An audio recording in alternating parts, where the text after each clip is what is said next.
Masih bersama saya Maido Pelfrina langsung dari studio mini Kompas TV yang ada di kantor KPU RI, Saudara. Para akademisi dan pakar hukum dari berbagai perguruan tinggi menggulirkan gerakan kampus menggugat di Universitas Gadjah Mada, Yogyakarta. Gerakan ini disuarakan untuk melawan penyalahgunaan kekuasaan yang dinilai telah melecehkan konstitusi negara demi kepentingan politik. Gerakan kampus menggugat dilakukan para akademisi dan pakar hukum dari berbagai perguruan tinggi di Gedung Balairung Universitas Gadjah Mada, Yogyakarta. Dalam orasinya, Saudara, Wakil Rektor Universitas Gadjah Mada, Yogyakarta, Ari Sujito menyebut penyelewengan konstitusi yang terlembaga saat ini tidak akan dibiarkan oleh masyarakat sipil bersama kalangan kampus.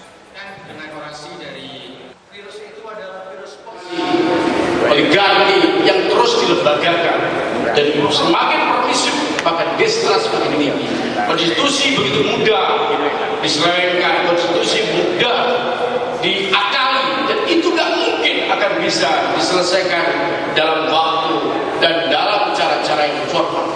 Butuhkan kerja-kerja kolektif, tentu saja masyarakat sipil tertangkap untuk itu. Perguruan tinggi, kampus, mahasiswa yang di dalamnya para dosen dengan intelektualitas yang dimiliki, tentu tidak mungkin ini akan membiarkan